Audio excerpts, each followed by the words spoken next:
भाग्य और समय। भाग्य से ज्यादा और समय से पहले न किसी को मिला है और न मिलेगा। एक सेठ जी थे जिनके पास बहुत धन दौलत थी और सेठ जी ने उस धन से निर्धनों की सहायता की। अनाथ आश्रम एवं धर्मशाला आदि बनवाए। इस दानशीलता के कारण सेठ जी की नगर में बहुत ख्याति थी। सेठ जी ने अपनी बेटी का विवाह एक बड़े घर में किया, परंतु बेटी के भाग्य में सुख न होने के कारण उसका पति शराबी सट्टेबाज निकल गया, जिससे सब धन का नाश हो गया। बेटी की ये स्थिति देखकर सेठानी जी प्रतिदिन सेठ जी से कहती कि आप दुनिया की सहायता करते हो, किंतु अपनी बेटी परेशानी में होते हुए उसकी सहायता क्यों नहीं करते? सेठ जी कहते कि भाग्यवान, जब तक बेटी दामाद का भाग्य उदय नहीं होगा, तब तक मैं उनकी कितनी भी सहायता करूं तो भी कोई लाभ नहीं। जब उनका भाग्य उदय होगा तो अपने आप सब सहायता करने को तैयार हो जाएंगे। परंतु माँ तो माँ होती है, बेटी परेशानी में हो तो माँ को कैसे चैन आएगा? इसी सोच विचार में सेठानी रहती थी कि किस प्रकार बेटी की आर्थिक सहायता करूं।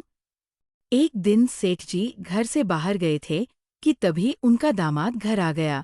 सास ने दामाद का आदर सत्कार किया और बेटी की सहायता करने का विचार उसके मन में आया कि क्यों न मोतीचूर के लड्डुओं में अरशफिया रख दी जाए, जिससे बेटी की मदद भी हो जाएगी और दामाद को पता भी नहीं चलेगा।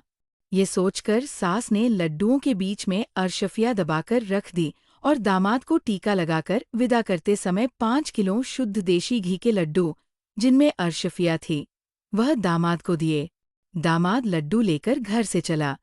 दामाद ने सोचा कि इतना वजन कौन लेकर जाए, क्यों न यही मिठाई की दुकान पर बेच दिए जाए, और दामाद ने वह लड्डुओं का पैकेट मिठाई वाले को बेच दिया।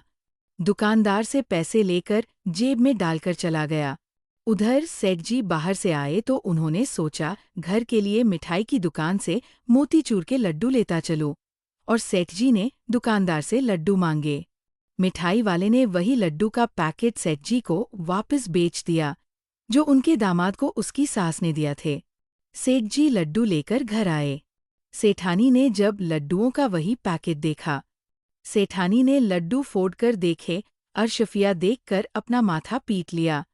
सेठानी ने सेठ जी को दामाद के आने से लेकर जाने तक और लड्डुओं में अरशफिया छिपाने की बात कह डाली। सेठ जी बोले कि भाग्यवान, मैंने पहले ही समझाया था कि अभी उनका भाग्य नहीं जागा। देखा मोहरे ना तो दामाद के भाग्य में थी और न ही मिठाई वाले के भाग्य में।